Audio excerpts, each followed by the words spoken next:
Boa noite! Vamos para a nossa terceira live deste mês super especial, Março para Mulheres. Então, enquanto a gente vai aguardando as pessoas chegarem, eu vou dando algumas dicas. Oi, Gabriela! Já vou dando algumas dicas, porque a nossa convidada, Marineida, muito bem, já chegou, boa noite.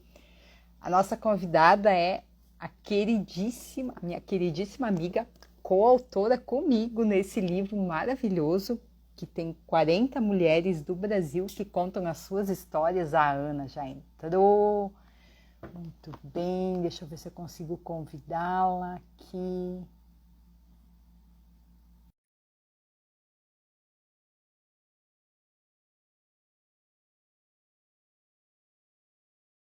Essa mulher é uma figura aí, grande amiga. Pronto! Beijo grande, saudade de ti. Coisa boa, boa noite, Arlete. Que coisa Boa boa, gente. noite. Eu Boa já, eu já noite, estava tá aqui aqui. contando para as pessoas, né? Porque as pessoas aqui, ó, quem comprou esse livro te conhece, porque você tem um capítulo super especial, extremamente autêntico, né? Ana Olha, fala é. foi. Sabe que Hum. quando veio esse convite, né? Assim, você também que está junto nesse livro, tem o seu capítulo maravilhoso, mas quando veio o capítulo, para eu escrever um pouco sobre a minha história, eu fiquei pensando, como é que eu vou escrever? Porque eu tenho que trazer Boa a noite, questão Grazi. Chegando. do multiverso, né? Eu tenho que escrever multiverso. Então, Uhum. escrevi gamificado. Capítulo gamificado, né? Essa escritora é fantástica e eu vou pedir para a Ana se apresentar, porque a Ana, ela é uma imortal, né? A Ana, ela já foi condecorada na Academia Brasileira de Letras, Deixa eu ocupa a aproveitar. cadeira do Machado de Assis, não é? Deixa eu aproveitar e É mostrar. Vamos isso? pegar aqui que tá aqui, cadeira Mostra, número mostra. 8, patrono Machado de Assis. Olha só, Arlete, que linda. Uau, Essa aqui, poderosa! essa é a medalha, essa é a medalha da Academia de Letras, Artes e Cultura do Brasil. Sabe que isso é uma grande honra e uma conquista também, sabe? Porque é a primeira, né, mulher gaúcha na academia e ter um reconhecimento pela qualidade, pelo trabalho, pela importância da obra literária e ter esse reconhecimento cedo, porque normalmente, pelo menos na escrita, não é que a gente espera alguma coisa, sei lá, antes dos 80 anos de idade ou algo assim, né? Então, é uma grande honra, é um grande passo também para o reconhecimento das mulheres também, né? Da inovação, da novidade, da criação que nós mulheres trazemos em tudo que nós fazemos, seja qual for a área, seja na área financeira, e aí já vamos entrando um pouquinho no que, né, no nosso tema também, né? Mas seja na área financeira, seja na área da literatura, essa novidade que nós carregamos conosco, né, de criar, né? Isso é muito legal. Esse modo único, né? Que é o modo da inteligência, é o modo feminino, o modo mulher de ação. Inteligência não É, tem sexo, mas tem um modo, né? O professor tem um Meneghetti nos modo, ensinou tem um isso. modo, tem um modo. E sabe que isso é muito interessante quando nós, mulheres, estamos em harmonia com o nosso modo feminino de ação, que isso também permite que a gente crie junto com outras mulheres, porque dentro da questão das finanças, do mercado de trabalho, da competitividade também, do preconceito que se existe em muitas áreas quando as mulheres entram e atuam, né? Muitas vezes esse preconceito não é também só dos homens, é das próprias mulheres com as mulheres, né? Verdade, Isso tem, verdade. isso tem, isso tem uma raiz histórica, né? Construída, uma construção histórica cultural, onde nós mulheres fomos fomentadas ao invés de estar lado a lado, colaborando, estar competindo, estar brigando para ocupar um posto de objeto, digamos assim, né? Então, Exatamente. essa construção é muito da nós ainda hoje, só que quando nós estamos em harmonia com o nosso modo feminino, a gente consegue construir e construir com outras mulheres e ajudar outras mulheres e construir ainda mais, né? Com certeza. Deixa eu dar uma boa noite aqui. Tem colegas entrando, colega da especialização. Boa noite, Dinei. Boa noite, Isa. Beijo grande, bem-vindos. Ana, quando a gente fala dessa questão da competitividade, do modo como as mulheres se tratam, eu, infelizmente, tenho né, sabe, que aqui no consultório e conversando com as pessoas, a gente gostaria de dizer que essa é uma realidade do passado, mas a gente precisa falar cada vez mais do quanto essa é uma realidade do presente. Então, todas as meninas, todas as mulheres que têm ou que tiveram umas dificuldades na sua constituição, seja com mãe, com avó, com tia, com irmã, que tem essa dificuldade de lidar com as mulheres, elas tendem a ser extremamente hostis com as outras. E ontem, conversando com uma pessoa aqui que é minha vizinha, e ela me contava de uma situação que a gente, de alguma forma, já sabe, já acompanha, é que as adolescentes, elas formam grupos para condenar uma. Nós estamos em 2021. Então, essa é uma realidade triste de Ainda hoje. adolescentes de 14 anos fazendo perseguição. Então, as redes sociais, né, elas acabam Sim, sendo usadas muitas vezes, por isso formam um grupo para eliminar uma, né? Literalmente, aquela é aniquilada da turma e as turmas na sala de aula vão fazendo as panelinhas, agora sem sala de aula, mas os ainda assim grupos tem panelinhas. continuam, né? E aí aquela coisa, né?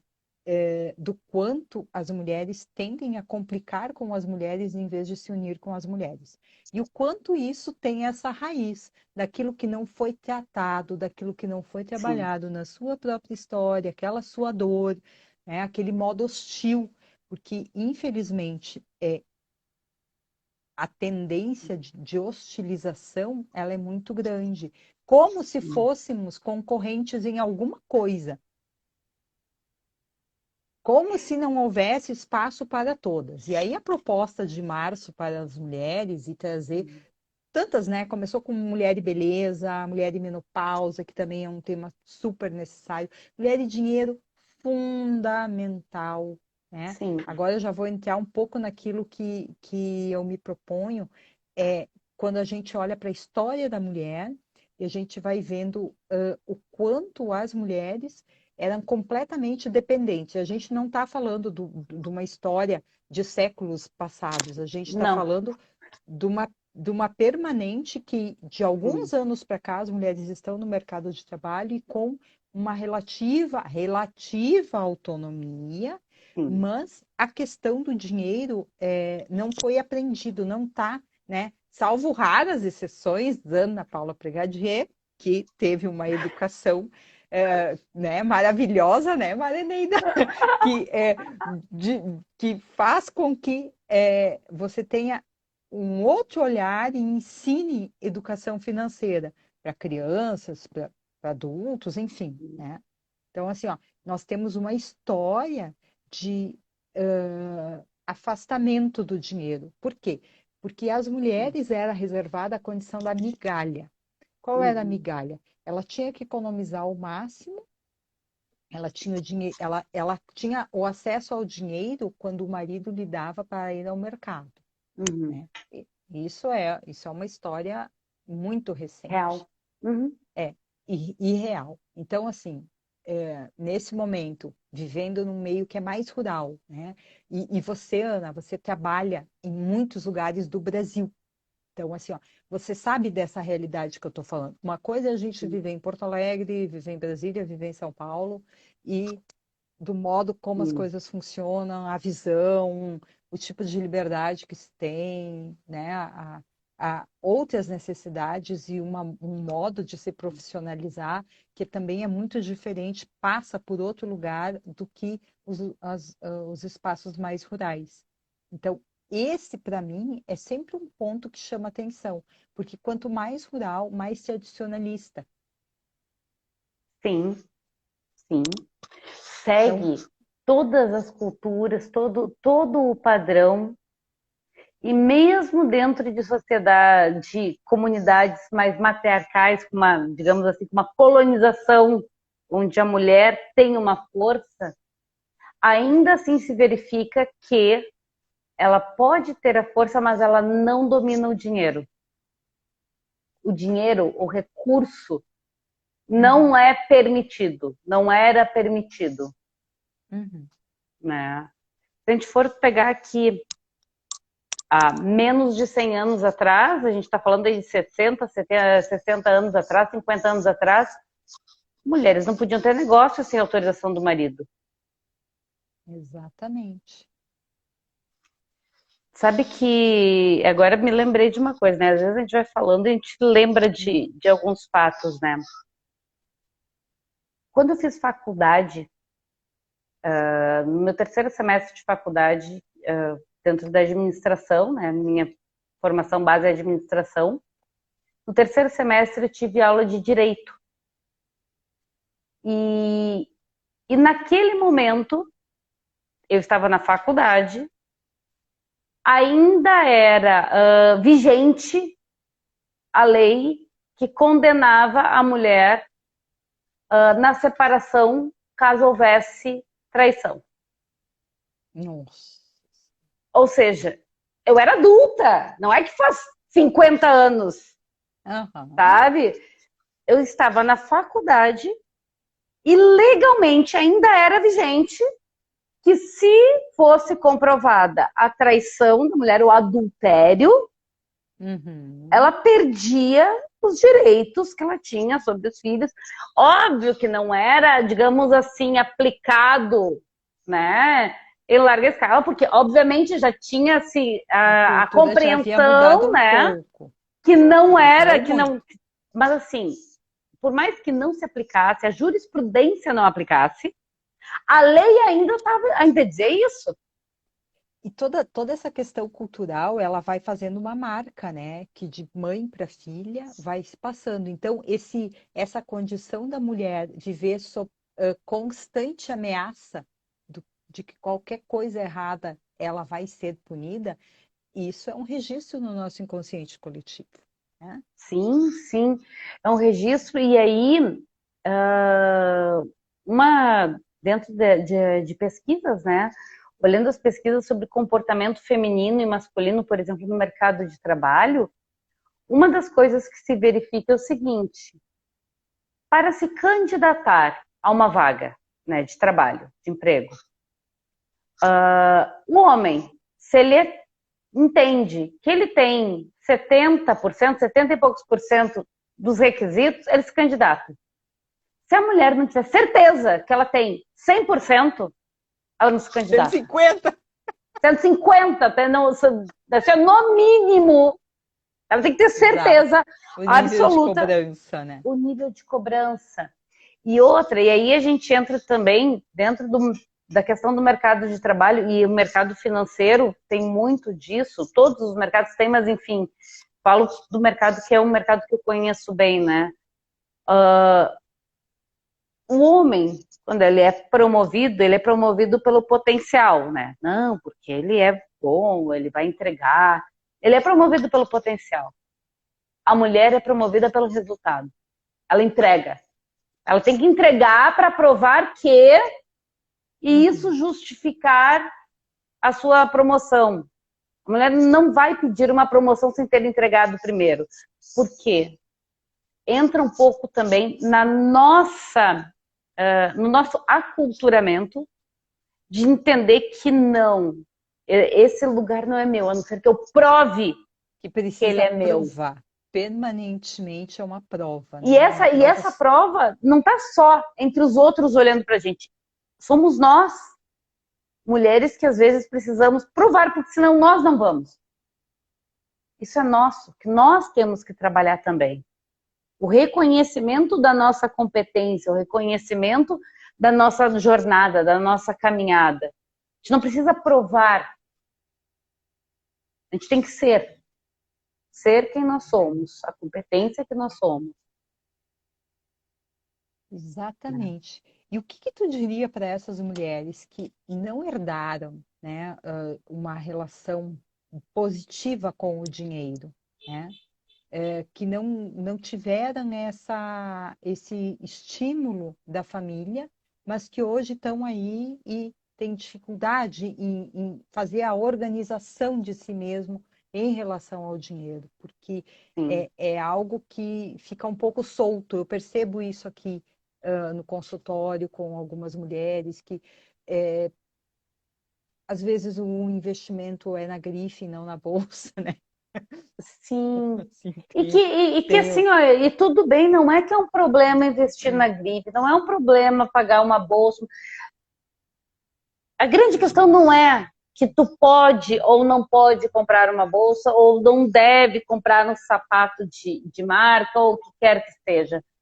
A questão é o que o investimento que eu estou fazendo, o meu gasto, onde eu estou usando dinheiro, o que isso me agrega, o que me alimenta, né? Vem aquela questão do consumo e do consumismo. Consumir é bom, é base do ser humano. Se o ser humano não consumir, ele morre. Ele precisa consumir, ele se alimenta, ele metaboliza aquilo que ele escolhe para ele. Então, consumir é bom.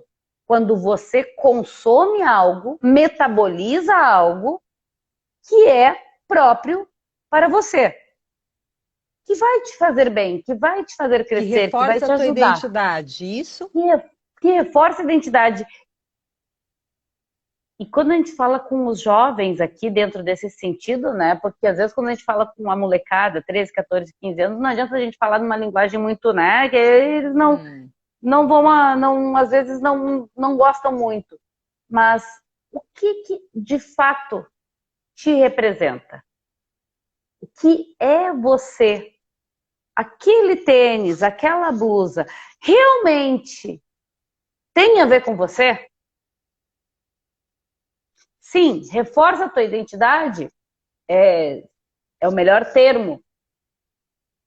Agora, principalmente quando a gente vai indo com os jovens, conversando na linguagem deles, mas trazendo o que são os temas que são basilares para o ser humano, para o crescimento. E voltando à tua pergunta das mulheres, né? Uhum. Como fazer para ter essa relação com o dinheiro? Primeira coisa, nós não precisamos ter medo, gente. Não precisamos ter medo. Porque muitas vezes nós temos os nossos pré-conceitos em relação a esse assunto.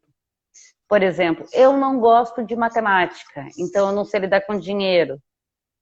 Eu nunca lidei com dinheiro, então não é para mim. Não, eu vou empurrando com a barriga porque está tudo certo e vai indo assim. Nós temos os nossos preconceitos. E muitas vezes nós vemos, inclusive, mulheres falando: ah, não, porque eu sou mulher e mulher é assim mesmo. Não, gente. Nós podemos, sim, se empoderar do nosso dinheiro. Porque nós trabalhamos, nós fazemos, nós produzimos.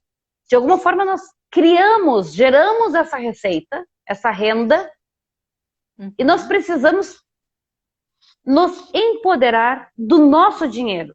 Porque quando nós nos mantemos longe de entender o que é esse dinheiro, onde a gente gasta, onde ele vai, para que ele serve, a gente só vai levando a vida, nós nos tornamos objeto desse dinheiro.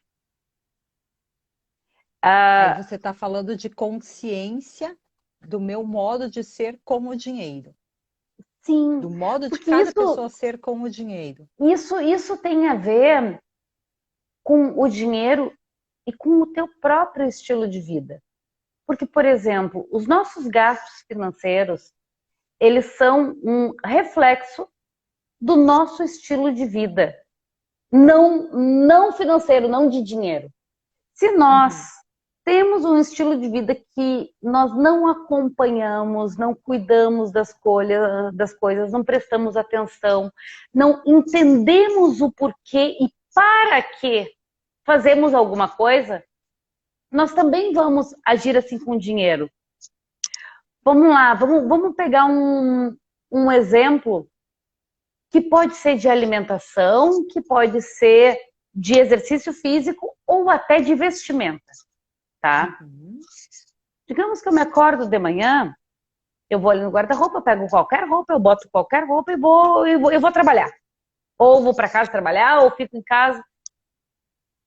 Ok, você está sobrevivendo, você tem que se vestir, você se veste, você segue a vida de uma forma automática e inconsciente. Você também vai agir assim com o seu dinheiro. Você vai pegar o dinheiro, vai pagar a conta, vai comprar os negócios, é inconsciente, é no automático.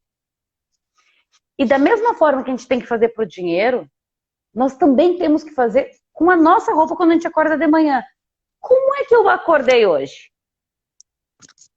Aí hoje, por exemplo, eu fui olhar assim, eu tenho a Live com a Arlete, a gente tem os negócios para fazer, eu olhei assim, não, hoje eu me sinto que eu tenho que botar uma camisa branca. Tem dias que eu quero usar uma preta, tem dias que eu quero usar um vestido, mas isso não tem a ver com o que eu quero mostrar para os outros, até porque eu estou trabalhando de dentro de casa e eu não vejo ninguém online. Então não é que alguém vai me ver como eu estou vestida, mas não é que é para os outros, é para mim. E essa atitude, por exemplo, para com o como eu me arrumo ou como eu me alimento, se eu começo a desenvolver isso comigo, eu vou refletir também este tipo de atenção com o dinheiro. Olha só que bacana. E teve um comentário aqui, o financeiro acaba sendo um reflexo do nosso estilo de vida? Perfeito, perfeito. E se vocês não, por exemplo, assim, digamos que eu não tenho habilidade, eu não me sinto habilidosa com dinheiro, eu não sei como fazer para lidar com isso. Primeiro, não se culpe, não se chicoteie, não precisa entrar em desespero, tá? Comece observando a sua vida. O que eu faço? Como eu acordo, como eu vivo a minha vida, como eu me alimento, como é que eu me arrumo. Comece pelos seus hábitos. Porque os hábitos, eles se replicam. Deixa eu explicar isso. Por exemplo, o hábito de ter atenção àquilo que tu escolhe para ti, ele é o mesmo para escolher uma roupa, para escolher uma comida, ou para escolher onde é que tu gasta o dinheiro. Se você gasta de forma bagunçada, provavelmente você também se arruma daquele jeito, e você come daquele jeito, e você... Porque é o padrão. Os hábitos, eles partem de tipologias de situação. O hábito de lidar com dinheiro, ele não vem só de lidar com dinheiro. Por exemplo, digamos que, Arlete, você lá quando era criança, pequenininha e tal, ganhou na Páscoa, agora a gente está chegando à Páscoa, né? Uma cestinha com aqueles ovinhos de galinha que tinham as carrapinhas de amendoinzinho doce dentro, sabe? Aquela cesta, então, cheia de amendoinzinho dentro, deliciosa. Eu ganhava dessas aí, a gente ia catar os ovinhos no potreiro, assim, né? Lá para fora. Enfim. Mas digamos que você ganhou a sua cesta cheia de ovinho, tá? E daí você guardou e tal, para não comer tudo de uma vez só. E daí chegou seus primos, suas primas, ou seus irmãos, e chegou toda a criançada lá, que já tinham comido todos os doces deles, e vieram atacar os seus doces. E você não conseguiu, digamos assim, entre aspas, proteger os seus doces, não teve respaldo para manter a sua propriedade privada intacta, certo? E comeram. A partir dali, mesmo que de forma inconsciente, você vai criar uma forma de responder essa situação. Uma delas pode ser, quando eu ganhar eu vou esconder, para que ninguém veja e daí ninguém vai comer os meus doces porque eu estou guardando. Essa pode ser uma forma. Outra forma que você pode desenvolver é a seguinte, Já que eles vão querer comer, quando eu ganhar minha cesta, eu vou comer tudo. Porque se eu não comer tudo, eles vão comer, então eu como tudo, de uma vez. Esse é uma possibilidade, sabe, Tô de adorando o reação. teu exemplo, porque é bem assim que criança funciona, exatamente assim.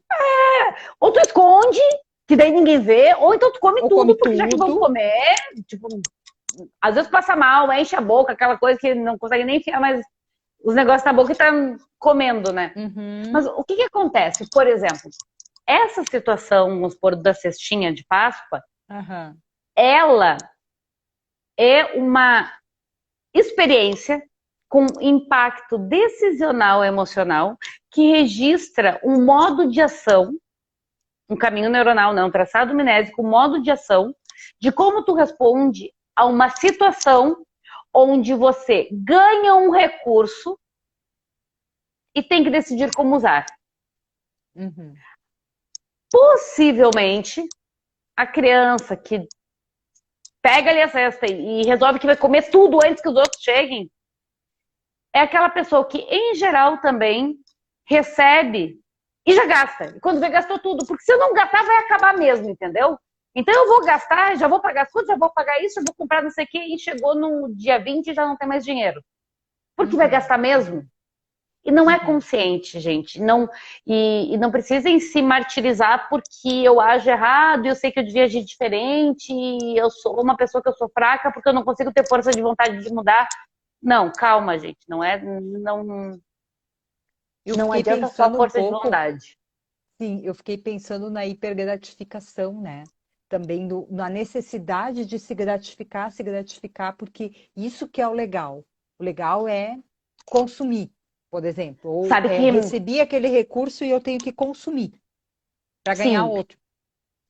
é para ganhar outro, sim. Sabe que a gente tem aqui uma questão Hum, geracional, né? Que é incrível sim. dentro disso. Por exemplo, nós viemos de uma geração em que, enfim, por uma questão de abertura de mercado, de disponibilidade, de comércio, não se tinha tanta disponibilidade a tantos recursos, tantos brinquedos, não se tinha tudo que se tem hoje. Não, Informação, não nossa. tinha. Então, e também muitos de nós passaram por uma situação que não tinham abundância de recurso. Essa é a história do Então, Brasil, né? Essa é a não é que é história do uma Brasil antes pessoa, do rural. Não, não, esse é o generalizadamente, coletivo. a gente Sim. não tinha tantos acessos a tanta coisa. Então, nós viemos de uma geração que não tinha a abundância. Então, o que nós pensamos às vezes? Nossa, eu queria tantas coisas quando eu era criança, de repente eu queria uma bicicleta, eu queria isso, eu queria algumas coisas eu não tinha, porque meus pais queriam me dar, mas eles não tinham recurso, não era por mal, era porque não tinha mesmo. Eu não quero que meu filho passe por essa necessidade. Então, eu dou para meus filhos tudo que eu não tive. Gratuitamente, sem nenhuma contrapartida, sem, né, a E hipergratificação. aí a gente tem duas pontas de consumismo, Hum, que é uhum, uma nossa que vai consumismo, né? Consumir de forma generalizada, que vai comprar de forma generalizada para gratificar de forma generalizada em excesso. uhum, Então tem o uhum, nosso consumismo para compensar uma falta que a gente teve quando criança, né? Para compensar essa uhum. falta. E essa nossa hipergratificação, este excesso de presentes e de dar para as crianças e para os jovens, o que isso gera? Gera o consumismo desenfreado que existe hoje entre as crianças e os jovens, com uma questão de que tudo é efêmero e descartável. Eu consumo e jogo fora. Eu pego, olho, gosto e não quero mais. Eu uso e jogo fora. Por Assim que como está eles usam e acontecendo jogam nas fora? relações, né? Sim, sim. Mas aí que tá, por Elimina que a tal eles usam? pessoa, exclui. Por que eles usam e jogam fora? Porque eles têm em excesso. Não tem Tem em valor. excesso. Não tem valor, não. Tipo, usa e joga fora, porque se eu não jogar fora, eu não abro espaço pro novo presente, para nova pessoa, para aquele novo que está vindo. Então, querendo ou não, nós temos que cuidar também como a gente lida com as crianças e com os jovens, e às vezes até com os adultos mesmo, porque às vezes a gente hipergratifica adultos também, né? Dar em excesso, né? Porque este dar em excesso faz com que a pessoa, em um determinado momento, comece a descartar. Porque se ela não descartar, ela não tem espaço para tudo isso que tu está dando. Então, nós acabamos também fomentando um consumismo. Nem tanto ao céu, nem tanto à terra. Não precisa levar de rédea curta e não dar nada, mas também não precisa hipergratificar. Mérito, parcimônia. As coisas têm que ser coerentes, tem que ter equilíbrio, tem que fazer sentido. Tem que fazer sentido. Só dar um presente por dar não faz sentido. Uma proporção. Tanto para si, né, Ana? Tanto na relação consigo mesmo, mas também na relação com os outros. Porque o mesmo vale para a relação consigo. Porque se a pessoa vive na necessidade de uma permanente autogratificação, é como se estivesse tamponando algo. Então, vai colocando objeto. E aí a gente entra em outros casos que geram, né, um desequilíbrio econômico, né? Por exemplo, eu passei, quem passou pela época da inflação, lá década de 80, né, hiperinflação. O que acontecia? Tu pegava o dinheiro da manhã, correndo para ir no mercado para comprar, porque tu deixasse para comprar de tarde, já comprava 1 litro de leite a menos. Era mais ou menos isso. Os preços subiam de uma forma que de manhã custava uma coisa e de tarde outra. Isso, por exemplo, este fato de quem viveu nessa época, o que nos ensinou? Nos ensinou que nós tínhamos que ser muito rápidos em comprar para fazer um estoque, porque se a gente deixasse para comprar amanhã ou depois de amanhã, esse dinheiro já não valia mais nada e não dava mais para comprar. Isso nos gerou um hábito de comprar em excesso. Porque se eu não comprar tudo agora, o dinheiro não vale mais. Então isso, por exemplo, e agora fica uma dica para quem está aqui assistindo, né, pessoal? Vocês querem saber como está o controle ou a vida financeira de vocês, o controle financeiro de vocês? Qual o nível, digamos assim, de compreensão sobre a vida financeira de vocês?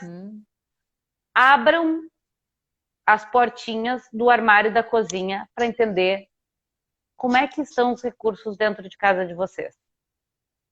Tem em excesso? Tem demais? Quantas latas de óleo tem lá na cozinha? Quantos de molho de tomate? Tem equilíbrio? Tem proporção? Ou é um estoque desmedido? Ou tem 32 caixas de sabão em pó e tem só um azeite, sabe? Olhem, porque quando a gente olha as nossas compras, as nossas despesas, hoje a gente já não vive mais num momento onde a gente tem que sair correndo de manhã e comprar porque de tarde não compra mais o mesmo leite. Existe a inflação, é claro, mas não é nesta proporção. Então não vale a pena você se descapitalizar comprando e imobilizando um dinheiro em alguma coisa que pode inclusive estragar depois, sendo que você pode estar tendo um uso mais funcional e mais rentável desse dinheiro. Mas é só R$200. Se todo mês você conseguir pegar esses R$200 e aplicar, não é que você precisa aplicar na bolsa de valores. Se aplicar na bolsa, legal também, joinha, sem problema. Mas faz uma aplicação um pouco mais conservadora, se for o caso. Se esses 200 virarem 205, 210, já é melhor do que comprar os 200 em suprimento e uma dessas latas, um desses coisas que você comprou e fora.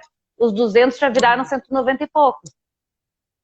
Então, assim, querem ver como é que tá a vida financeira de vocês, o uso do dinheiro, a relação de vocês com o dinheiro? Olhem para o armário da cozinha. Ele nos mostra assim, ó, sem pena, Que dica como que a gente lida. É muito interessante. E assim, Arlete, te digo, depois quando acabar aqui, vai dar uma olhadinha, não precisa contar para ninguém. Eu já Vai dar tô uma aqui olhadinha. pensando tudo que tem. Pensa, gente, pensa assim, ó, como é que você compra? O que que tem? Porque, e isso tem a ver com o que a gente falou antes. Como nós lidamos com o dinheiro é um reflexo de como nós lidamos com a nossa vida. Sabe que a palavra finanças, ela vem do latim, né, finantia, e ela era uma expressão que ela significava, era usada, né, para representar quando acontecia uma solução amigável para uma situação ou contenda. Claro, na época eles faziam troca, escambo, aquela coisa toda, não era muito fácil trocar as coisas, né, porque, vamos combinar, não tinha uma coisa que fazia a mediação, o dinheiro, né, então trocar, sei lá, potes por banana, por vaca, não era tão fácil fazer as trocas. Então, quando se chegava a uma solução amigável, isso era finanças, era finantia. Uma solução amigável para uma situação. Claro que com o dinheiro, com a popularização do uso da moeda, o dinheiro começou a se tornar uma solução amigável, porque era muito mais fácil. Eu vendia meus potes, tu vendia tuas vaquinhas, a gente ia lá e comprava banana e o dinheiro se tornou um sinônimo de finanças, porque ele era uma solução amigável. Mas, e aí a própria palavra, né, quando a gente fala educação financeira, a própria palavra finanças, ela já carrega em si, no seu significado, de que aprender a lidar com as finanças e saber cuidar das suas finanças não é o dinheiro, é saber escolher soluções amigáveis para tuas situações. E aí serve para roupa, serve para comida, serve para como você compra as coisas na sua despensa e, consequentemente, da mesma forma para o dinheiro, como você usa. Tem a ver com o seu estilo de vida, os seus padrões de escolha, né? Isso eu acho muito legal, o que carrega a palavra finança, sabe? Belo conceito, né? Porque traz uma profundidade de uma relação que é justa, de uma relação que é amigável, de uma relação que é equilibrada, né, Ana? E se a gente for pensar, Ana, nesse momento em que, bom, está dada aí uma crise econômica, tem uma condição, né, delicada, muitas pessoas sem trabalhar, como que as mulheres podem, nesse momento, se reinventar? Né? Como que as mulheres podem lidar com isso? Porque a pandemia, para mim, eu vou colocar a minha concepção, por mais dura que ela seja, ela traz uma necessidade de uma revisão total do modo da gente se posicionar humanamente com a gente, com os outros, com os objetos, com tudo. Aí a Amália está perguntando como nós mulheres podemos melhorar a nossa relação com o dinheiro, porque é justo no momento da pandemia, um momento em que traz a crise, né? Sim. A Morgana está dizendo, a gente vive uma guerra com o dinheiro, tendo ou não, né? Um pouco refém, né? Um pouco no domínio, né? Muito isso, né, Morgana? A primeira coisa, a primeira ação bem prática que nós mulheres podemos fazer para começar a lidar bem, ter uma relação com o dinheiro, né? Porque, como a Morgana falou, né? Vive em guerra com o dinheiro, tendo ou não, né? A relação com o dinheiro é igual uma relação com uma outra pessoa. Nós temos que conhecer esta outra pessoa e nos conhecer. Então, você precisa conhecer os seus padrões e o seu dinheiro. Então, vamos lá. Dicas práticas, gente. Primeira coisa, tá? Minha sugestão para vocês. Peguem, seja no celular ou no caderninho, escolham a forma como vocês quiserem, tá? E comecem, façam o teste, a experiência, por uma semana de anotar absolutamente tudo que vocês gastam, dinheiro que entra ou que sai. Ah, mas é R$ 2 do pão. Anota. Ah, é uma compra online que eu fiz, sei lá, é a mensalidade do Google Drive que eu paguei. Anota. Ah, mas saiu do cartão de crédito. Não interessa, é dinheiro que saiu hoje. Vem lá o e-mailzinho do Google Drive avisando que cobrou tanto. É normal. Anotem por uma semana, meninas. Anotem por uma semana. Meninas e meninos, porque felizmente temos muitos homens aqui e Ai, que bom sim! que eles possam passar essa compreensão, né, para suas assim, amigas, para suas companheiras. E essa dica, ela funciona independente de quem seja, tá? Seja homem, seja mulher, seja jovem, adolescente, também funciona. Por quê que funciona? Porque quando a gente começa a anotar tudo, eu sei que parece meio clichê falar anotar tudo, só que o anotar tudo, ele significa conhecermos a outra pessoa dessa relação, que neste caso é o dinheiro. Da onde ele vem? Para onde ele foi? E a partir do momento que você está anotando e está conhecendo essa outra pessoa da relação, que é o dinheiro, você olha também que díade, está... né? É uma díade. É uma díade. E assim, ó, se você pegar, Arlete, assim, ó, você pode colocar o paralelo perfeito com um relacionamento. Porque o dinheiro você tem que conhecer. O seu dinheiro você tem que cuidar, você tem que tratar com carinho, você tem que saber o que vai fazer, você tem que trabalhar junto com ele, não pode brigar, você tem que saber trabalhar com ele, tem que ter planos e projetos junto. Então, assim, é uma relação.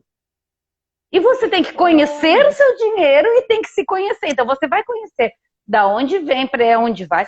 Você vai se conhecer quando você vai observar como você lida com esse dinheiro. Por exemplo, como é que você lida com esse dinheiro? Você trata ele bem? Você observa ele? Você dá atenção para o seu dinheiro? Você cuida dele? Ou você só pega o dinheiro e joga ele para qualquer lado, usa ele? Não. Perfeito, você Ana tem que Mara, tá dizendo. entender ele. E eu me lembrei, tem uma letra do Frejá, né, que ele diz, ao menos uma vez na vida você tem que saber quem é o dono de quem. E tu sabe que eu assim, diria que muito mais que uma vez na vida, né? Sim. É um permanente. Quem é o dono de quem, né? Porque assim, quem manda em quem? Quando você é uma relação de poder. Se conhece, né? Você vai poder ser você para ter o quê? Ter crescimento, ter desenvolvimento, ter dinheiro, ter coisas que você quer. Você vai ser quem você é. O fundamento é você. Ser para ter. Ter não só em dinheiro, mas em desenvolvimento e humanidade. Onde é que mora o problema? Quando a gente começa a ter para ser, ou seja, o poder, o protagonismo se desloca da pessoa, do ser humano, para o objeto. Ou seja, o objeto nos usa. Quando nós não conseguimos, porque dizer pelo menos uma vez para ele quem é mesmo o dono de quem, né, que a música traz. Mas vamos lá, gente. O dinheiro, ele não existe. Ele não nasce na natureza. Ele não nos alimenta como comida. Se eu só tiver dinheiro, eu morro. Ele não... Eu não consigo metabolizar dinheiro. O dinheiro, por si só, não existe. Ele só existe dentro de uma sociedade onde onde todos entendem que aquele pedaço de papel, ou aquela concha, ou aquele chocolate, cacau, vale alguma coisa. Então, ele só existe dentro de um ambiente sociocultural. Então, não precisamos dominar o dinheiro. Nós temos que entender e usar ele como função dentro dessa relação. Ou seja, você entende o dinheiro, sim, cuida, dá atenção. Por quê? Porque a gente tem que cultivar as coisas. Se a gente não cultivar uma plantinha, ela não cresce. Se a gente não cuidar das coisas, e aí a gente pode falar tanto das coisas, o brinquedo das crianças, que elas, se pisarem em cima, vai quebrar e vai estragar, quanto da nossa vida. Se eu não me cuidar, não tiver um autocuidado, eu também posso ficar doente, posso ficar mal, posso ficar com depressão, uma série de coisas. Então, primeira dica de forma prática, anotem. Não porque é clichê, gente, realmente façam essa experiência, tá? De anotar. E mais, se puderem, toda noite, depois que vocês anotaram, olhem onde foi o dinheiro ou de onde veio. E olhe, não só lendo, mas analisando, entendendo se realmente cada um daqueles gastos te fez bem, te deu prazer, te fez ser mais. A gente fala dos jovens, que eles têm um consumismo desenfreado com coisas que não são a ver com a identidade dele. Mas quantas vezes, às vezes, a gente gasta comprando uma coisinha ali do lado só porque tá barato? Ou só porque está disponível? Então, anotem, observem. Eu preciso reforçar isso, Ana, porque o anotar é onde você coloca a intenção. Quando você coloca consciência sobre algo, aquilo se expande. E a gente tem que ter muito cuidado, porque se eu coloco esse olhar, eu amadureço essa relação. Se eu coloco o olhar sobre o que o vizinho tem, eu me perco de mim. Sim. Sim. Tá? Então, assim, ó, é bem importante olhar a minha história, a minha relação. Quando eu anoto, eu tô nessa eu tô aprofundando uma relação comigo. Né? E lapidando ela, lapidando essa relação também. Isto é funcional? Realmente me serve? Olha ou a Gabi não? Dizendo aqui, né? Olha, ó, estamos falando o que eu fiz com o meu dinheiro, né? Onde foi? Né? Daí para não ficar com essa, onde é que foi meu dinheiro? Vamos anotar para estabelecer essa relação mais íntima, porque é uma relação, né? Adorei Sim, isso. Ana, é uma relação. É uma relação. E assim, se você pegar o paralelo, é perfeito. Uma outra hora a gente pode entrar bem nesse ponto, sabe? Porque tem tudo a ver. Deixa eu trazer aqui um comentário que eu estava vendo aqui, cadê? Sim, que a Gabi disse que o dinheiro some, né? É fato. Trocou uma nota de R$50, já era. Ela desaparece, né? Parece que tem um duende da carteira que some com dinheiro. Enfim, a Morgana, isso aqui que eu tinha visto aqui que a Morgana trouxe, que eu acho que é bacana a gente falar. Lidar com a culpa porque fazemos isso sem intenção. Então, Morgana, vamos lá. Uma coisa bem importante disso, gente, é o seguinte, ó. Os hábitos. Quando a gente faz sem intenção, é porque a gente faz no automático. É porque a gente já tem um padrão construído, mental, um padrão construído, que quando a gente vê, já foi. Tem a situação inicial, lembra a situação lá da cesta de Páscoa? Tem o recurso, vamos pegar meu recurso, eu como tudo para não perder o recurso. Tipo, tem a minha cesta de Páscoa, meus primos vão chegar, vão querer comer tudo, então eu escondo. Ou eu como tudo para não perder. Você tem registrado esse caminho e você repete. Então, quando você faz sem intenção, é porque você já tem esse hábito arraigado e você não percebe, quando vê já foi. E a gente se culpa quando não consegue lidar com isso. E um dos motivos desse sentimento de culpa é porque existe uma crença, digamos assim, generalizada, de que se você não consegue mudar é porque você não tem força de vontade. Se você não consegue mudar é porque você não quer de verdade. Existe essa fala, digamos assim, que, não, se você não muda... mais ainda. Sim, só que assim, ó, gente, primeiro ponto, a gente está falando de uma criação de um traçado mnésico, ou seja, é biológico. Um neurônio faz a sinapse, se liga com o outro, que se liga com o outro, que se liga com o outro. Ou seja, existe uma ligação física que tem ali os elementos elétricos, químicos, biológicos, que óbvio que o start é psíquico, no entanto, é uma ligação física que vocês já estão seguindo por... Pensa o seguinte, é que nem abrir uma picada no meio do mato, sabe? Uma trilha no meio do mato.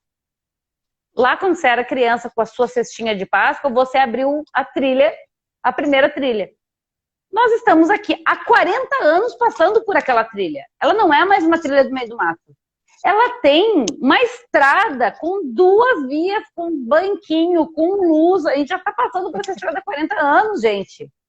Então, aqui não é só a força de vontade. A gente tem uma questão também física deste traçado mnésico construído dentro do cérebro. Então, às vezes, nós realmente queremos, a gente se esforça muito, e aí pode ser tanto com dinheiro, quanto com comida, com exercício, com diversas coisas, hábitos que nós temos, com as comprinhas, com as blusinhas, com os colares. Com as blusinhas. E às vezes com aquele hábito de deixar as coisas jogada de um lado. Às vezes tem outros hábitos também, porque, por exemplo, nós sabemos quando um hábito não nos faz bem. Não é que é uma novidade. Quando a gente tem um hábito que não nos faz bem, a gente sabe que a gente tem esse hábito. Inclusive, a gente sabe o que deveria fazer para corrigir. Só que o grande problema é que a gente não consegue corrigir. Porque está no automático. Está no automático. E daí vem aquela história, você tem que ter força de vontade. E às vezes a gente tem força de vontade, a gente se esforça muito, de verdade mesmo, a gente se esforça, e quando vê, cai de novo no mesmo hábito. Então, e aí vem a culpa. Porque parece que eu não fui forte o suficiente para quebrar esse hábito. O que eu posso dizer aqui para vocês? Gente, primeiro que assim, também é físico isso, gente. Então, para quebrar um hábito, para mudar um hábito, são 2 formas. Uma, esforço repetitivo consciente. Que daí é aquela história, deixa de passar pela estrada, começa a abrir a outra. Com 40 anos eu começo a abrir a outra e aquela de 40 anos eu espero até que as plantinhas cresçam e quebrem o asfalto. Um dia vai se abre com contra-hábito, né? Com contra-hábito. Esforço repetitivo consciente. Você para, pensa, respira e não vou fazer isso e vou fazer este outro aqui que funciona. E isso vai fazendo. E assim, porque em 21 dias muda. Sim, só que não, tá, gente? Não. Porque assim, pensa o seguinte, vocês estão há 40 anos passando por essa estrada. Ela não vai fechar em 21 dias. Algumas fecham, outras não. Tem umas que a plantinha vai ter que quebrar o asfalto até que todas as árvores fechem e ainda assim a estrada ainda estará lá embaixo da floresta. Ela continua lá. Uma forma é essa, né? Esforço repetitivo consciente. Então você escolhe um outro hábito, pensa, reflete, escolhe. Uma forma de mudar. A outra forma de mudar é desestruturando o hábito. A gente pode desestruturar o hábito com um impacto decisional, emocional, que seja mais forte do que o primeiro que criou essa situação. E aqui pode ser uma novidade, uma situação nova, uma primeira vez, por exemplo. Vocês já viram que um montão de gente diz assim, depois que eu tive meu primeiro filho, minha vida mudou. Não é que mudou porque eu queria que mudasse, ela mudou. Mudou porque a vinda de uma criança é um grande impacto decisional emocional. Outra forma de criar um grande impacto decisional emocional é com terapia. Porque a gente vai descobrir algumas coisas que vai, o famoso cair ficha, vai cair as fichas, e quando cai aquela ficha, o que acontece? Quebra aquele caminho neuronal e dá a possibilidade, não a obrigatoriedade, tá, gente? Porque nunca é obrigatório, sempre tem aquela escolha. A gente pode escolher. Dá a possibilidade de você construir esse novo caminho. Então, com um novo impacto decisional emocional, ou também com a eliminação da condição de existência do hábito. O que é isso? Vocês já viram pessoas falar o seguinte, porque eu gastava muito com cartão de crédito e depois eu quebrei meu cartão. Depois que eu quebrei meu cartão, eu consegui não gastar mais. É óbvio. Se você gastava com cartão, você quebrou o cartão, se você não tem cartão, você não gasta no cartão. É óbvio que você não vai gastar mais no cartão. Porque você não tem mais cartão, entendeu? Então, assim, eliminar a condição de existência do hábito também é uma forma, e funciona, gente. Por exemplo, não quer gastar? Não leva o cartão e bota na carteira. Cara, isso aconteceu comigo essa semana, Arlete. Eu tive que ir no mercado, né? Porque eu vou uma semana sim, uma não no mercado. Eu tive que ir no correio, eu fui no correio, fui no mercado, e eu olhei assim, não, eu vou levar, porque o que eu preciso comprar, né, é pouca coisa. Botei R$50 na carteira, porque era suficiente para comprar o que eu precisava comprar no mercado. Mas quando eu cheguei no mercado, eu lembrei que eu tinha que comprar um negocinho, aquela válvula para o gás, porque eu vou ter que trocar a válvula aqui, que a minha não tá legal. Daí eu olhei, eu só tinha R$50 na carteira, não dava para comprar tal. Mas, gente, se vocês não querem gastar, não andem com dinheiro. É uma forma. É uma forma. A gente criar condições para eliminar a existência. Que tá as pessoas estão em casa, a minha sugestão é desinstalem os aplicativos de compra. Sabe porque aí você não fica recebendo notificação, né? Da Fit, Privalha, Mercado Livre, de tudo, Magalu, nananã, ou seja, né? Desinstala os aplicativos para não ter não estar instigado a consumir o que tu nem tá precisando na boa, mas é que tem uma promoção, um relâmpago. Mas sabe que eu tava falando. Eu tava falando agorinha na Rádio Gaúcha agora, né, com a Ana, né, na Rádio Gaúcha, e ela me perguntou sobre isso, né, que ela disse, o meu problema é que eu compro na internet, é difícil. E assim, o que acontece na compra da internet? Como tudo é muito fácil, a gente entra, a gente clica, colocou no carrinho e a gente finaliza a compra. É o que hoje em dia do consumidor, né, Morgana? Já fica uma dica aí pra gente aqui, ó, conseguir se coordenar, né, no consumo. O que acontece? A gente clica, coloca no carrinho, finaliza a compra e já foi. Daí, às vezes, quem nunca também, né, aconteceu de tu comprar um negócio numa loja, depois tu viu outra coisa, tu fez outra compra em cima daquela primeira compra que tu acabou de pagar frete na mesma loja porque tu não tinha visto antes. Isso também acontece. É aí que a gente gasta.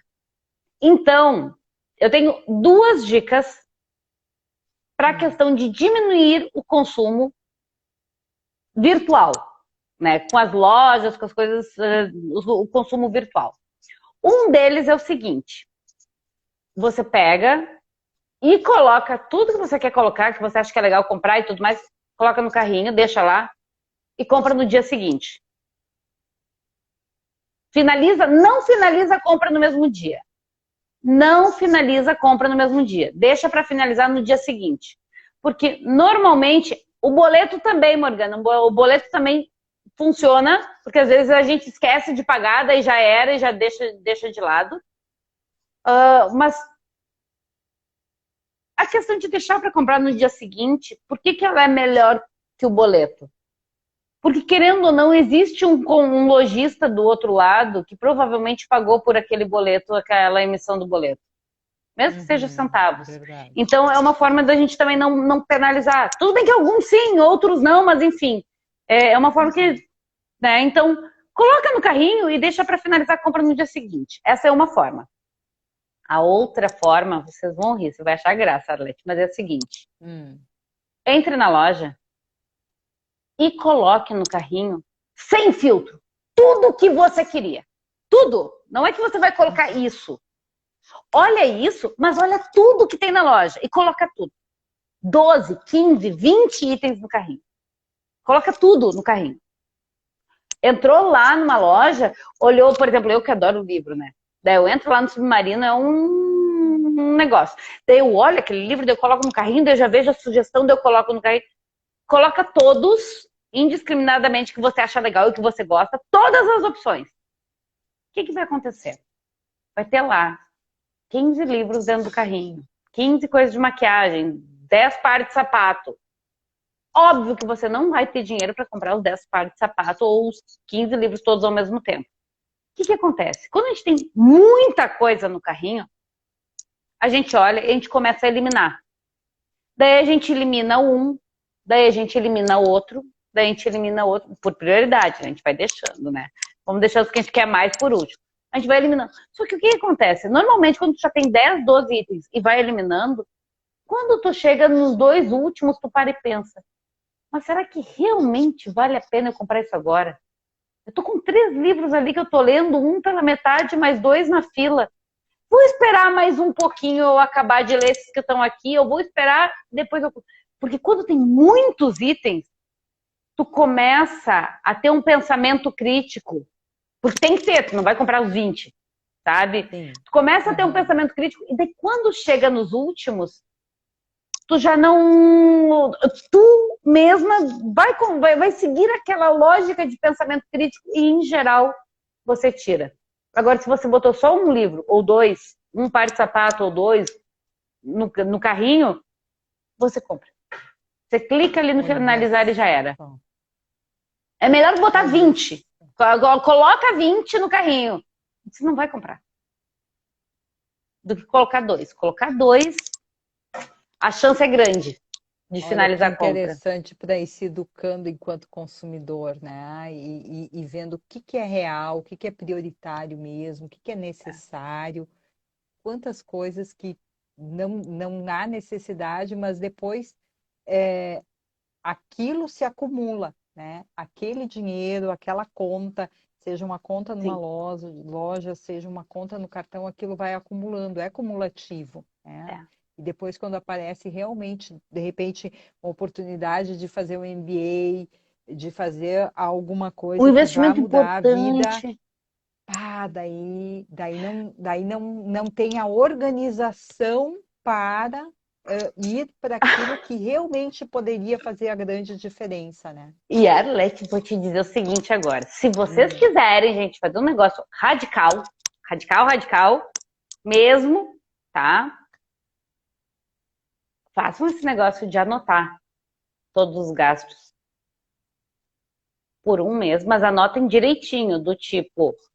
Honesto. Quanto, tipo, foi R$6,80, hoje, dia 15 de março, que eu comprei uva. Anota o que foi mesmo. Anota tudo direitinho, tá? Bem detalhado. Faça isso por um mês. E no final do mês, marca com uma canetinha todos aquelas coisas que você comprou que não era tão necessário, que você conseguia passar sem. Tipo, tem que comprar pão, mas eu tenho o pó de tapioca para fazer, eu tenho a farinha de tapioca para fazer tapioca, eu realmente preciso comprar mais pão hoje. Eu podia comer a tapioca que eu tenho aqui. Marquem com uma canetinha, gente. Quando vocês somarem tudo de um mês, é desesperador.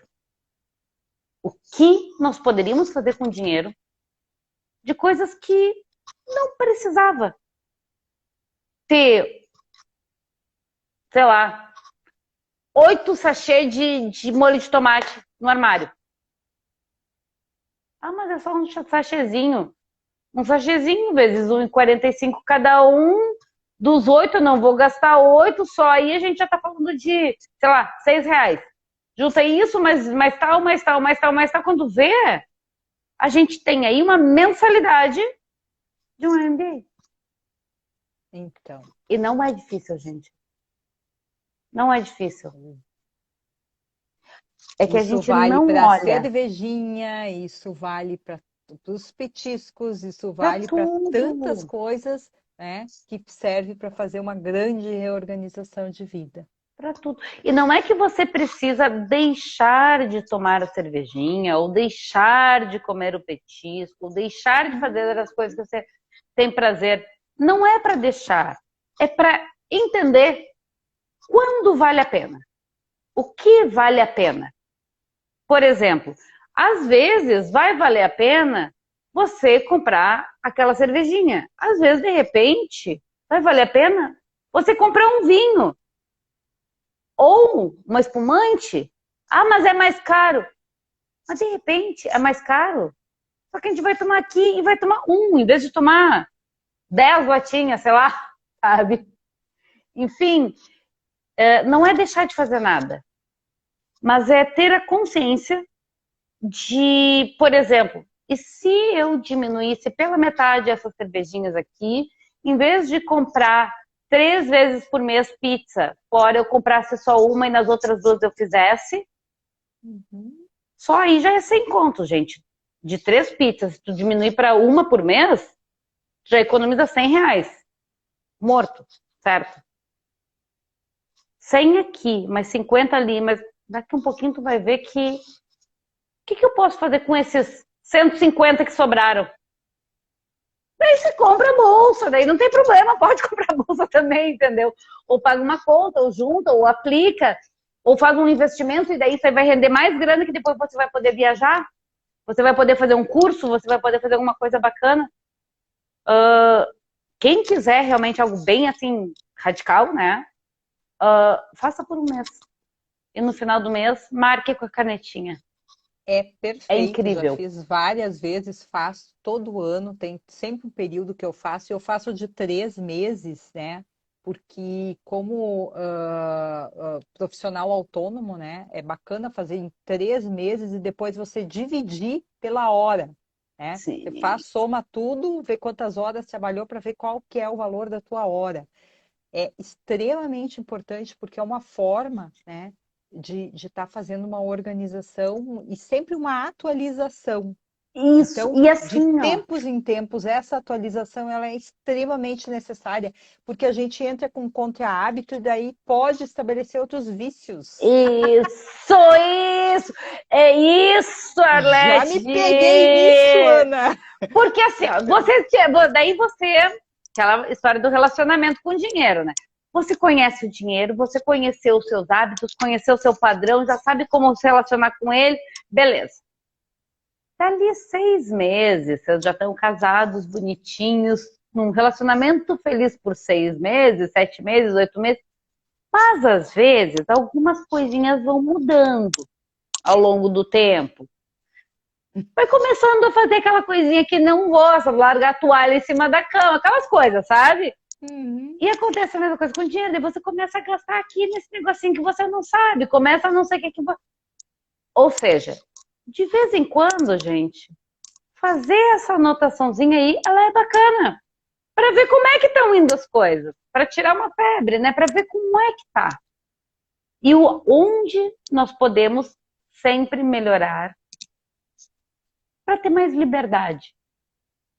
Porque a grande questão de lidar com o dinheiro é a liberdade que se tem. Porque ele é Verdade. o nosso meio, ele é o meio que nós Total, usamos para se mover no mundo. Então é total. liberdade. Sem ele não somos livres. Então, é uma energia fantástica que a gente precisa aprender a gerir e bem. Ana, E querida, a bem, gente já passou uma já hora e foi. 10. Adorei falar contigo. Foi gostoso.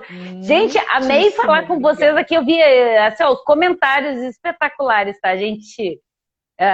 Tava olhando aqui, muito bom. Ai, pra mim tinha travado, agora que eu tô vendo. Que bacana. Gente, muito obrigada. Muito legal. Aí, ó, tapa na cara hoje. Não!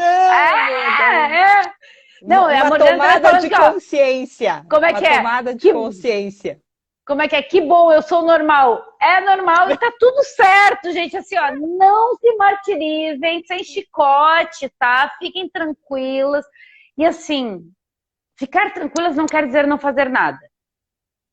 Fiquem tranquilas, respirem, sem autopunição, mas vamos começar a fazer as coisas. Começa anotando, começa conhecendo, que isso sim dá resultado, gente. Dá resultado. Posso fazer um desafio, Arlete? Para quem quiser saber que esse negócio dá resultado. Faça o seguinte, gente. 3 dias, tá? Antes de dormir, refaçam, anotem mentalmente ou escrevam tudo o que vocês fizeram durante o dia, desde o momento que acordou. Acordei, daí eu desliguei o despertador, daí eu arrumei a cama, daí eu me levantei, daí eu fui escovar os dentes. Não, eu não fui escovar os dentes. Primeiro eu fui no banheiro, depois refaça todos os passos do seu dia inteiro. Escolha uma das coisas que você gostaria de mudar e coloque em prática no próximo dia. Segundo dia, quando chegar antes de dormir, refaça todos os passos, escolha uma coisa que você quer mudar. No terceiro dia, vocês já vão ver uma mudança absurda na vida de vocês. Com 2 coisinhas, 2 hábitozinhos, em 2 dias vocês já vão ver a diferença. Façam isso. Isso é a mesma coisa que o anotar, gente. É a mesma coisa. Adorei o desafio. Sintam-se desafiadas, queridonas que estão aqui com a gente. Muitíssimo obrigada, Ana. Muito bom. Beijo grande, saudade de ti. Tomara que a gente se encontre logo, ao vivo, né? Presencialmente, a gente já está ao vivo aqui. Isso aí, vamos fazer esse desafio. Vamos fazer. Depois conte pra gente aqui nos comentários, Morgana, como é que foi. Contem pra gente. Isso. Quem gostar, gente, a live vai ficar gravada. Então, a minha sugestão, ó, envia para as pessoas, ajuda esse material ganhar espaço, né? Depois vai para o meu canal no YouTube, então compartilhem. A gente está aqui, né? Esse mês eu estou trazendo 5 mulheres maravilhosas, gratuitamente, trazendo conhecimento, e eu gostaria muito de ter a contrapartida das pessoas, essa reciprocidade, e o que as pessoas precisam fazer? É depois curtir, é compartilhar, é comentar, porque isso faz com que o algoritmo entenda que tem valor e isso se replica para mais pessoas ganharem esse conhecimento gratuitamente, que vem do nosso coração, né, Ana? A gente adora ajudar as pessoas. Como é que é? Do nosso coração e de muito estudo e trabalho, né, Arlete? Vamos combinar. Nossa! Gente, beijo, obrigada. Amém. Adorei. Tchau, tchau. Tchau.